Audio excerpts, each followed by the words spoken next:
Hey, thanks for being a part of the conversation. My name is Arroe. Podfest brings together 3 different conversations from musicians to authors, doctors, environmentalists, or cooks in their own kitchen.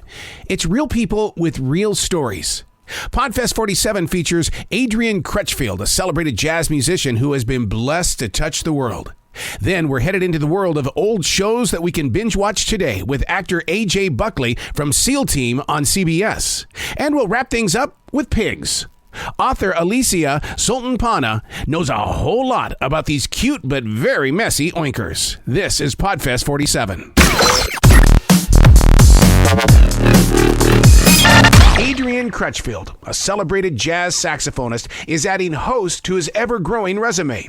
The international touring star has been named MC to Live from the Playroom, the award-winning live stream production from the Queen City's oldest music production facility, the Playroom Recording Studio. Known for his neo-soul sound and level of talent, Crutchfield performed on icon Prince's last 3 albums, in addition to working with Prince's backup band, the New Power Generation. Crutchfield's robust touring schedule in recent years has included performances with Lionel Richie, Bette Midler, CeeLo Green, and so many more. His 2017 album Leap cemented Crutchfield's footprint in a searing genre-bending sound. We are unplugged and totally uncut with Adrian Crutchfield. What's up, Arroe? What's going on? You just hanging out, just taking life easy? Oh, man. Watching this weather making me real drowsy. Yeah. Well, I thought musicians, when they had bad weather like this, they just got, sit down at the piano or some musical instrument and just, got into the blues. No, that's a myth. That does not happen. We sleep. That's what we do. It's like musicians, we already have a hard time because we don't sleep at night. So that's when the creative juices happen, like 2 or 3 in the morning. But then when you get rain, like, it's great when it's nighttime and it rains, because then we sleep.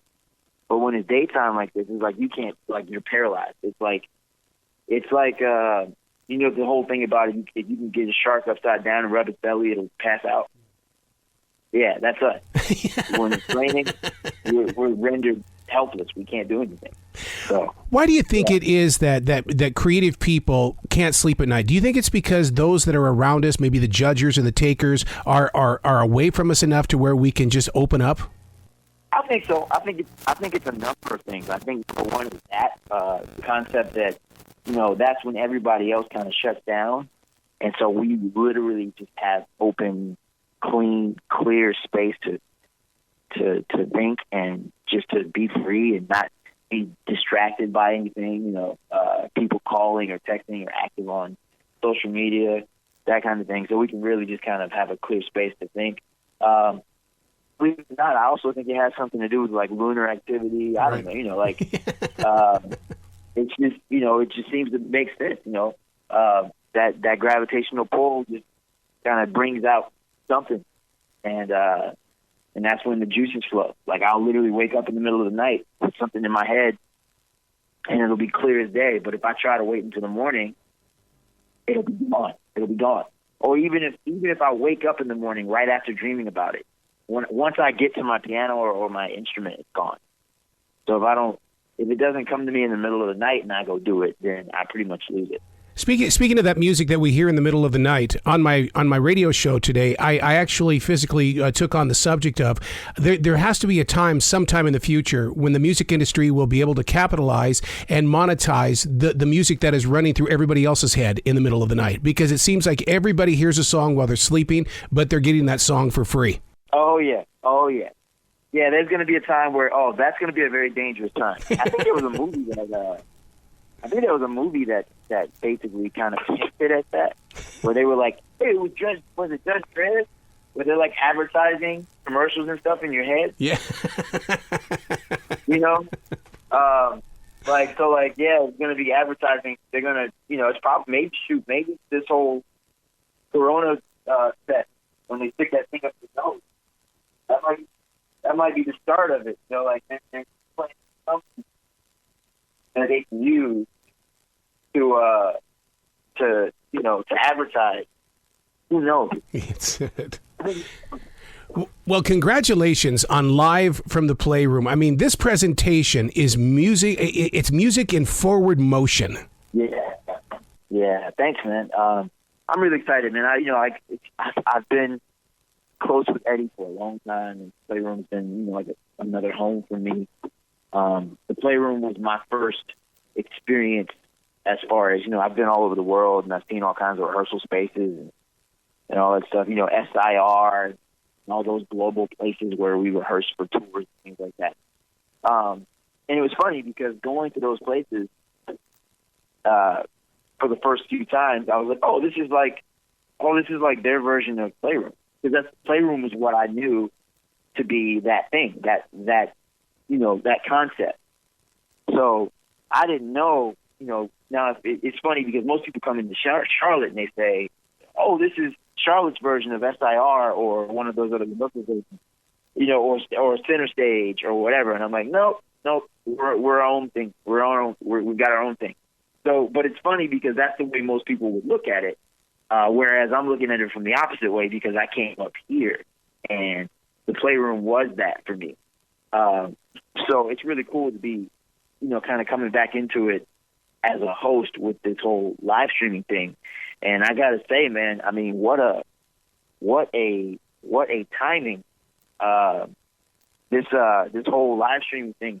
Eddie had talked to me about his plans to do live streaming way before we knew anything about this whole pandemic.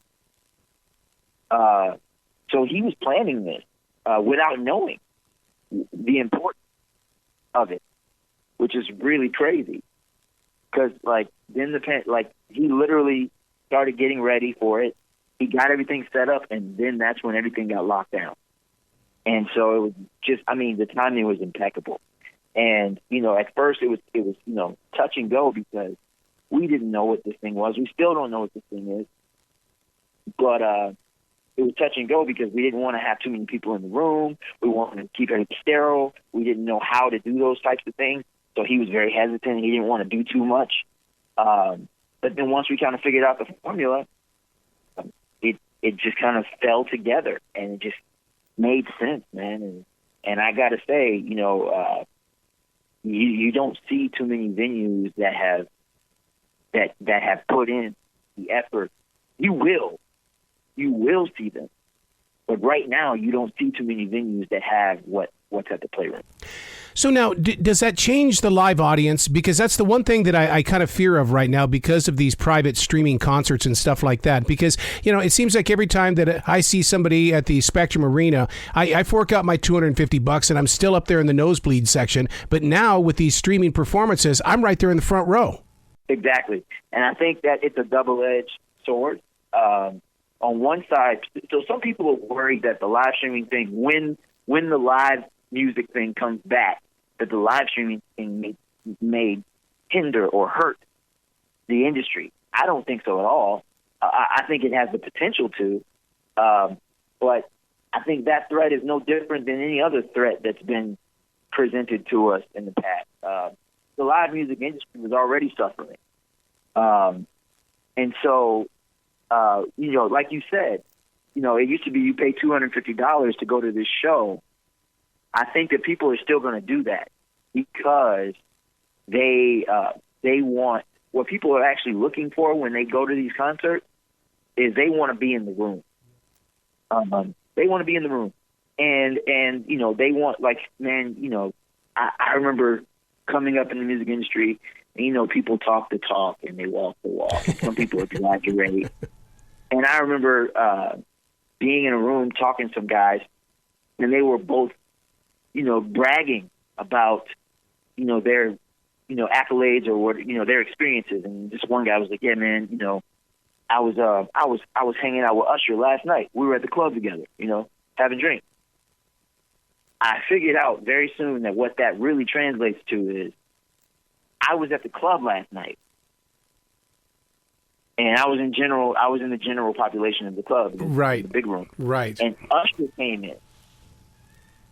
And he went to the VIP. I wasn't with him, but I was there. That's right. and he had drinks, and I was having drinks. So we were having drinks together. That's what that really translates to. And so people want just the opportunity to go and be in the presence of those people that they that they idolize and that they're fans of.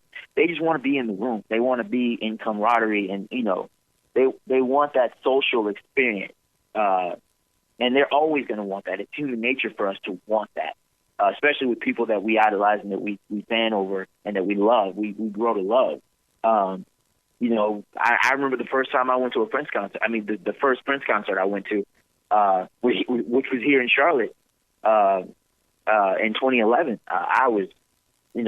I'd been to many concerts, but it was Prince. I was like, I love Prince. Like, just to be in the room, and then to be able to go on. I actually was opening with Anthony Hamilton, so to be able to go on that stage was a whole nother thing. And to be able to see him, he rode his bike past and sound check and waved at us. Really? I mean, I could have died, man. I could have died, But all the same, I could be in the audience, up in the nosebleed.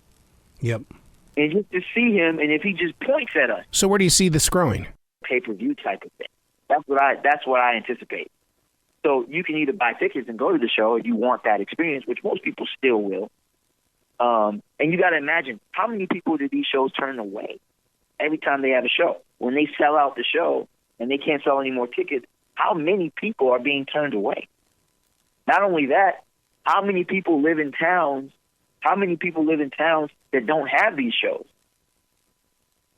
For a long time, I don't know if you know this, but for a long time, Charlotte was blacklisted as far as concerts. Yeah, Charlotte was a dead zone for most major concerts at least for R&B. Because, and here's why. It's not because we're a metropolis, we're a huge city. The problem was ticket sales. So if you look at a company like Live Nation or any of those, the way they generate or the way they determine where they're going to go, where their venues are going to be, is by pre-sales. Charlotte is not a pre-sales city. Charlotte is a buy at the door. We want to buy our ticket right now before we go in type of city. They're not going to do very well on pre-sales. And so because of that, Charlotte became because nobody wanted to invest in concerts here without knowing what the take was going to be. It was too big of a risk. And so if you imagine other cities, smaller cities, Shelby, North Carolina, anywhere, Roanoke, Virginia, my hometown, where these cities, where they're being passed over by most major big concerts. Imagine how many people in that population want to go and see this show but can't. Either they don't have the money to drive and get a hotel in Charlotte, or they're not old enough, or they just can't afford the real ticket. They can still go online and have the experience. It's the thing. How many people watch the Super Bowl? Well, you can definitely see that on pay-per-view. You can see that on pay-per-view, the way that Disney is playing that card, where you can get Mulan for $30 and people are going, $30? But you know what? You can get 10 people in your house, and that $30 is a good deal. That's a good deal. And so, that's the thing is, I guarantee you, more people, back on the Super Bowl thing, I guarantee you there are more people watching Super Bowl on TV than there are in the stadium. And so, or a fight, a Mike Tyson fight. Think about Mike Tyson back in his prime. A Tyson pay-per-view fight. You know how much money they made on that? So the industry is actually going to thrive when everything comes back, because more venues are going to access the live stream concept and use it to supplement what they're already doing.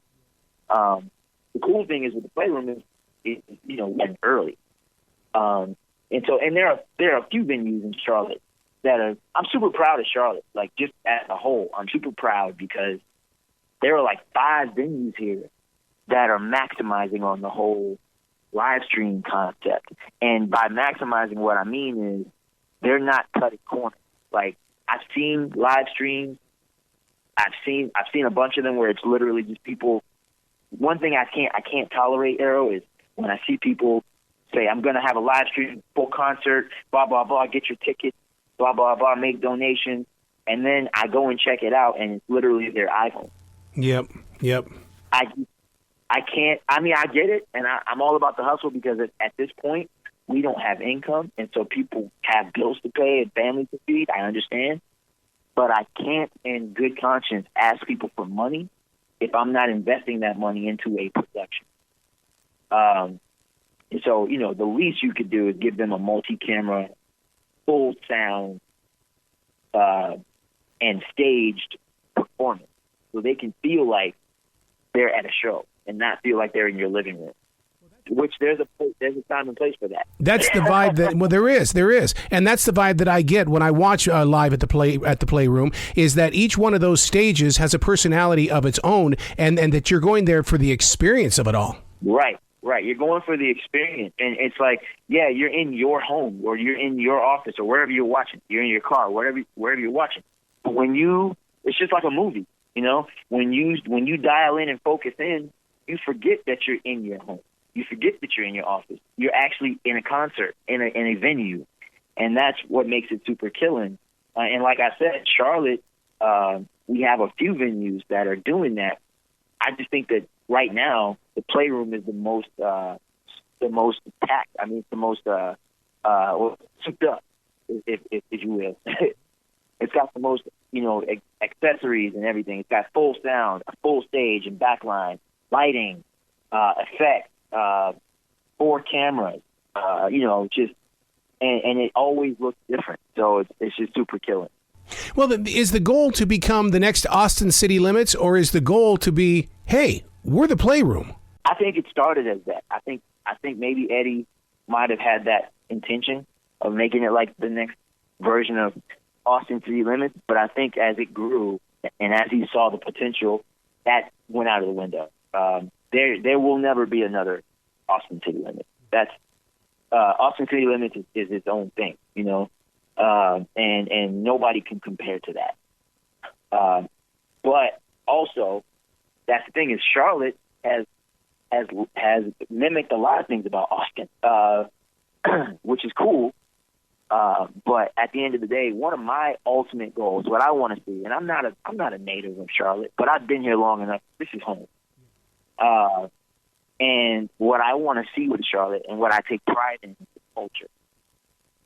And what I want to see is for us as a whole, as a culture, to be recognized globally. Just like New Orleans or Chicago or New York or Philly or Austin, Texas, or Atlanta. I want us to have our own culture, our own artistic stamp, our own artistic signature that people recognize.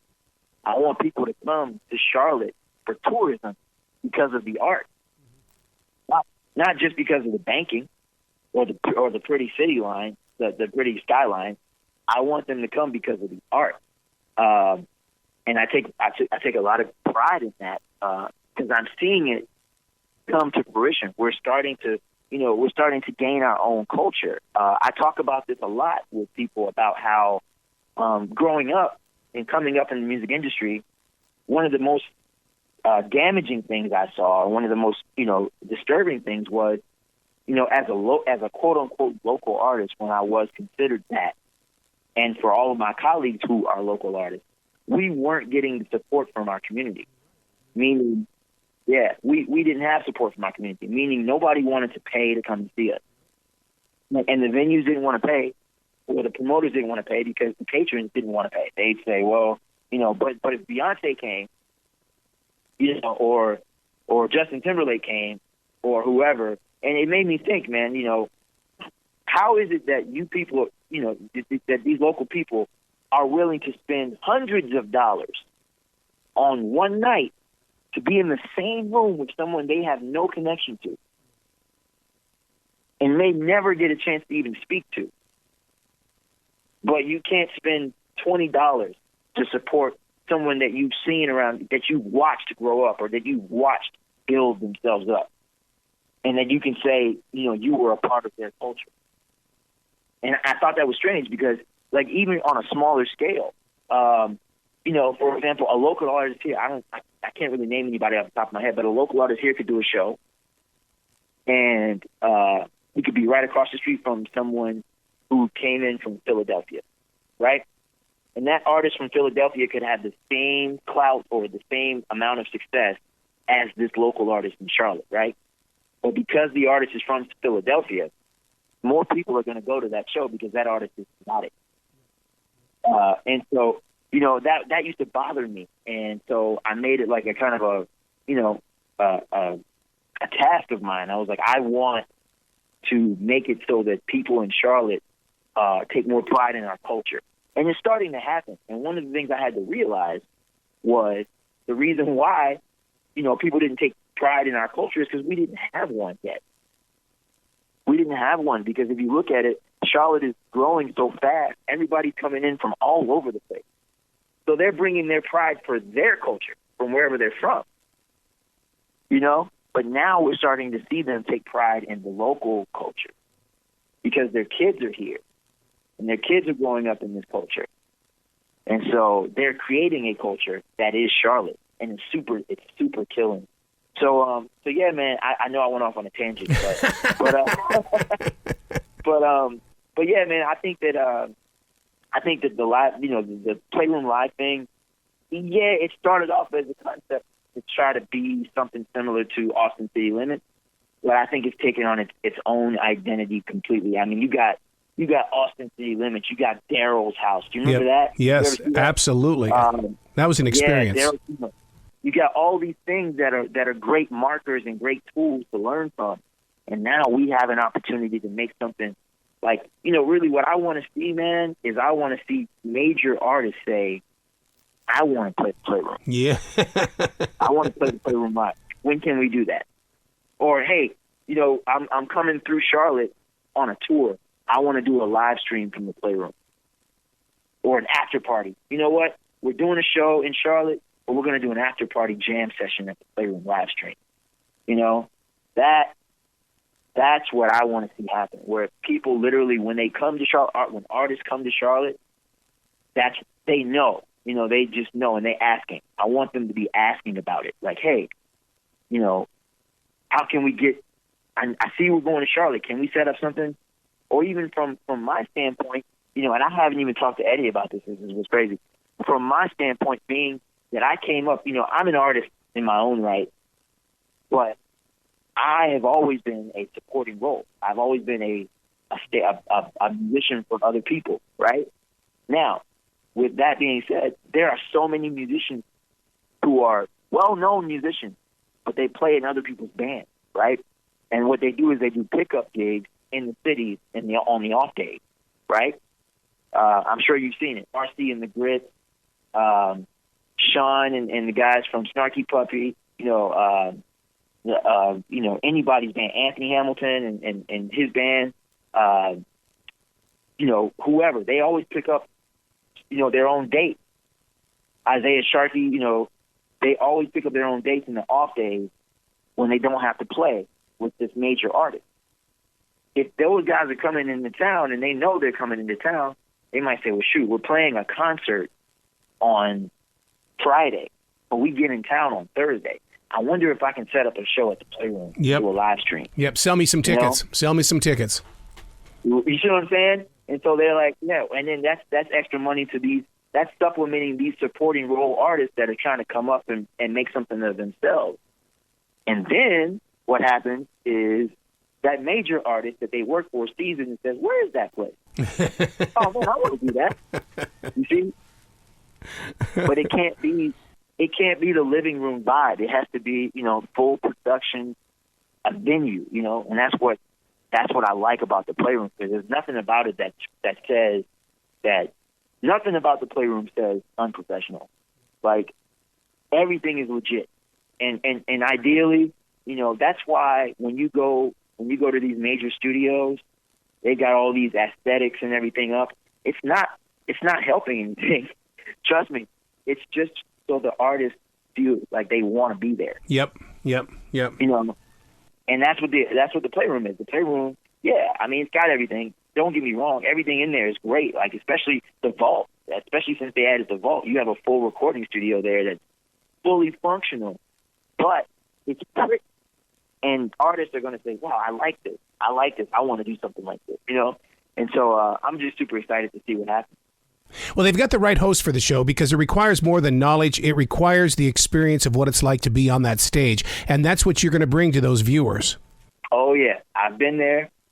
I've been in every aspect of that place. I think over my tenure at Playroom, I have been a tenant in like at least 4 of the practice rooms with different bands.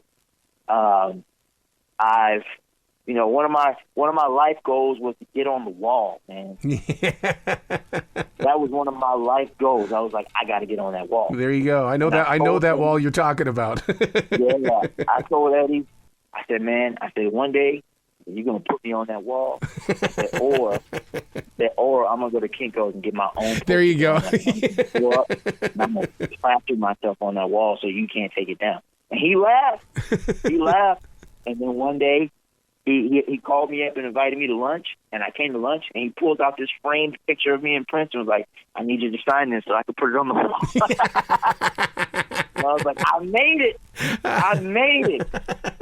So not only that, now he's got the screen up on the wall, and he's playing videos of the performances at the Playroom, and I'm on that, so it's super exciting. It's like I said, it's one of my goals in life. It's a success marker. So, yeah, I have the experience I know that room. I know the experience. I've been on both sides of it. I've been the artist. I've been on the production side, and also I've been in the audience. I've watched the live streams with Diaz and those guys playing there and different stuff. I've watched it, so I'm super excited, man. I think that, like I said, the timing was everything. Eddie had this idea trust me, it was a long time ago, way before we knew anything about this whole pandemic thing or lockdowns or anything. And he started to put it together, and then he stopped because, like I said, it was a health thing. It was like, we don't know how contagious this is. We don't know if we could actually even do this without breaking any rules. And then once we finally figured out how to be safe, it just kind of fell together. And the more he does it, the more they do it, the better it gets. And it's just like, I can't wait to do another show because my show was one of the first ones. So it was like, it was great. But now he's got extra effects. He's mastered some of the things with the camera. That's so true. I'm like, wait, I want that. Like, I was watching the show. And they got like LED screens in the background. That's it. Yeah, that's it. I didn't get that. Where's mine? I want to redo. So like, it just keeps getting better, man. And imagine what's going to happen when, ideally when they can. Well, first thing first. Imagine what's going to happen when you can actually have a live audience in the room. I was wondering about that. Eventually, that's what's going to happen. Eventually, I don't know for sure because I haven't spoken to Eddie about it, but I imagine that's what's going to happen. You're going to start having. We had the Playroom Festival in there. That's right. When it rained, we had the Playroom Festival in there, and it was great. And I liked it because it was crowded, but it was empty. I had never experienced that room in that way. And one of the hardest things for an artist to do, I didn't realize it until I did my performance at the Playroom. I'll say this. When I did my performance at the Playroom, I was scared, terrified, because, listen, when this whole pandemic thing hit, I quarantined because I had been traveling the West Coast and Alaska and all these hot spot places. I had been on a cruise ship right before that in February. I had been everywhere. So I was like, I don't want to, if I catch it, I catch it. But I don't want to be responsible for anyone else catching the virus. And so I quarantined. When I got home, I ordered, to this day, I have not been in a grocery store since March. I order everything. And so when it was time for my show in May, when we did the sound check, I had not been out of my apartment complex in 8 weeks. So I want to call it like PTSD or something because I was having anxiety attacks. I was scared. I was like, just being around people was super unnerving to me and uncomfortable. And so, I mean, I was really terrified. And then on top of that, once we got started and got the show going, I didn't realize how hard it is to play with no reciprocated energy. Yeah. There's no audience. There's nobody to respond to. Right. So it's super. I mean, you got to give these people credit when they're doing these live streams because they have no one to respond to. They have, performing is all about energy, and performing is all about, giving energy and receiving it back. That's what makes a great performance. And if you don't have that other aspect, you don't have an audience, a physical audience, it's super hard. And, even in that 8 weeks that I was quarantining, I was doing some online stuff with some friends and developing some things.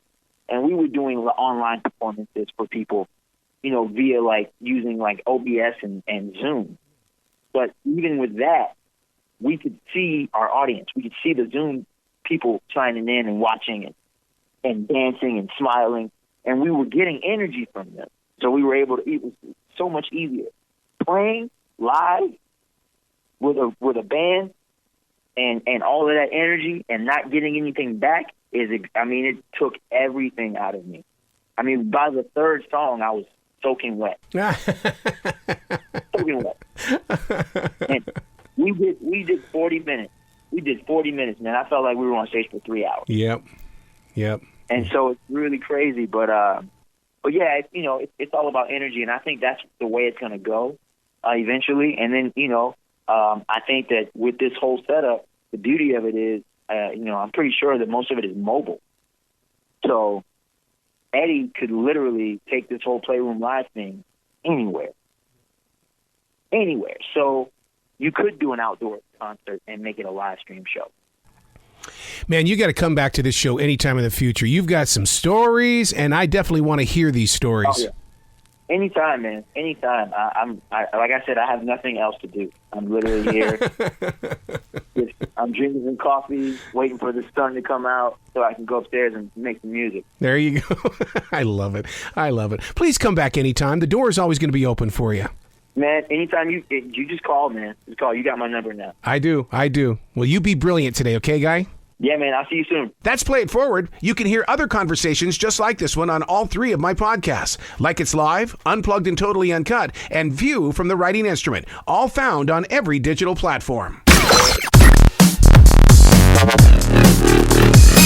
First, the trailer to Season 1 of SEAL Team. And then when we come back, we'll be Unplugged and Totally Uncut with AJ Buckley. I'm going to ask you a very simple question. Do we have the resources to rescue the hostage? As soon as the sun goes down. Good luck. SEALs at this level, these guys are all-stars. You make it back home to us.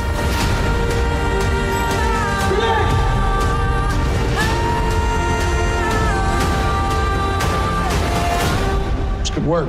Hey, what's going on, AJ? How's it going? Hey, how about that first season already out on DVD? I mean, you have created a show here that is so worth the binge watching. What is that like for you to be in a situation like this, knowing what your journey has been all about? As an actor to portray, the men and women that have fought for this country, it's a huge honor. I mean, it's a dream role too for any actor. You get to show up to work every day and fly in Blackhawks and shoot guns, and it's a job that you always dream of having, and to be surrounded by such great people that have served, and over half of our crew are veterans. Our entire stunt team are all former Special Forces guys, so just get to go to work with them every day is really special. Don't you love that moment where you can actually tell the stories of our U.S. soldiers? Because, I mean, Oliver North was the one that looked at me and said, I'm not a broadcaster until I tell the story of the soldier. Do you feel the same thing? Yeah, it's important to all of us on the set that we get it right and that we tell the story from their eyes and what they've been through. And I take great pride in the fact that, from all our producers, to when we're on set, there's nothing that doesn't go through our tech advisors, and who are our former special guys, SEAL Team 6 guys, that they have the final say. As far as if we're doing something that's incorrect, they can step in at any time. So there is a great respect for how the story is portrayed. For preparing for the role, what kind of workouts or anything that you had to put your body into to get yourself in shape to prepare this Navy SEALs role? Oh man, I thought it was in good shape until we started doing this show. It's a whole nother level of fitness. I mean, we're shooting like 13, 14-hour days. We'll usually go to the gym prior to work, and then all the equipment that we carry up on us is about 30 or 40 pounds of equipment. They use all real stuff. So you're running up and down hills all day, and I mean, it's definitely. There's nothing that you can really train for. You just have to. Your body just has to adjust, and it takes a while to adjust. But your body just goes, okay, I guess this is the norm, and I gotta make it work. So, but anything. The one thing that we did learn through these guys is it isn't how physically strong you are; it's how mentally tough you are, and that to me was the most fascinating thing. They would say just even in buds or whatnot when they were going through it, they would see these huge guys, these physical specimens, and those would be the guys to break first. So it's how mentally tough these guys are, to me, is the most fascinating thing I've ever seen. Yeah, man, sounds like a lot of CrossFit stuff going on there. But anyways, Arroe was talking to you about the first series coming out on CD and stuff like that. Were you guys looking into possibly putting this series out on like Netflix or Hulu or one of those binge watching sites? Yeah, I'm sure. I know the DVD will be. It's available now. But I'm sure, as most shows do, they end up on other platforms with. That I don't know offhand where they be, but I know you can get the DVD right away. Does this inspire you to want to get into your own directing and producing of shows now that you're really getting yourself involved in it? Yeah, without a doubt. I mean, I've directed stuff in the past, but this is. I mean, from when I did CSI, that was like me going to college as far as film school and whatnot, because you're just there. You're there all day, every day. It's with this show in particular as well. You're surrounded by these great directors that come in, and our executive producer Chris Chulak is done shows ER through Shameless, Southland. So their style of directing is something that I really like. So yeah, to be surrounded by greatness all the time, you pick up a thing or two. All right, you talked a lot about mental toughness being a very focal point, as well as physical toughness. Where do you give a testament to your own mental toughness throughout your life? Where do you think that comes from? 100% from my father. Oh. Yeah, my dad was he was just a great man, and he passed away a few years ago, but just his ability to provide for the family and his work ethic and how he was looked at by his friends and by my mom and all our kids. So yeah, from my father for sure. Hey, if you'd like to grab more info about AJ Buckley and SEAL Team, CBS.com. There are certain subjects we should be talking about, such as taking better care of the pigs. No, really, there's a reason why we're talking about this, and it's going to change the way you think and quite possibly eat. Hey, it's Arroe inside the LAProductions.us studio, unplugged and totally uncut with Alesia Soltanpanah. We're talking pigs. I mean, enough people this morning have probably had breakfast and things like this, but they just don't understand the message that you're bringing forward here, and it is an eye-opener. Yeah, it definitely is. I think a lot of people are not aware of how pigs are raised in the U.S. or around the world. And so, our message is really to get people educated about where their pork is coming from. North Carolina is a big pig state. We hear so many bad stories, but nobody really knows what to do or how to correct it. Yeah, in fact, I think North Carolina had the first lawsuit where I think the neighbors were awarded $5 million in damages because of the environmental effects of the factory pig farm. I think that if you live in a state where there are factory farms, you're aware of the smell and kind of the environmental damage that will happen. But I think where people might be aware of the environmental effects, but you have to think of, too, that the pigs that are raised in those conditions are pork that you're ingesting, and that is not healthy for the pigs. It's not healthy for humans. It's doing a lot of damage, and I think that the way that pigs are raised now, they're raised in gestation crates, which are no bigger than a refrigerator. They have no room to turn around or move. They are steel cages. Most pigs are raised without ever seeing the light of day or feeling the ground underneath their feet. They are on steel floors with very limited space, and they become extremely frustrated. They become ill very often because this is not a healthy way to be raised. Pigs are very sentient beings and are often compared to the children that are age 3. That's how intelligent they are. And imagine your toddler being restricted in space and not being able to interact with other children, not being able to interact with toys. Pigs need enrichment. They need straw to play around and root in. They need toys to be able to play around with. And right now they're just being raised in very barren environments. And in fact, antibiotics are used on a regular basis as a preventative measure and to actually make them grow faster. And those antibiotics will get passed along to humans. So our message is really for people to understand that pork is not being raised in the way that they probably think that it is. The one thing that always kills me about most people, especially the government and local officials, won't do anything about these pig factory farms. But yet, if there was a puppy mill somewhere, they'd bust that in a heartbeat. But we can treat pigs wrong. But don't touch the puppies. I don't understand that, because pigs need love too. Right. Well, and I think that comes because of demand, right? So I think even with puppy mills, I think the reason, if you looked, 30, 40 years ago, nothing was being done about puppy mills as well. And I think as consumers become educated and they understand that these things are coming about and they start to protest and talk about it, that's where the change comes from. And that's what we believe, too. We believe the change is going to come from consumers who are demanding that they know where their pork is coming from. They demand that it be higher welfare pork. They let their grocery stores or the retailers know that they want pork to be raised more humanely and that they understand what is going on.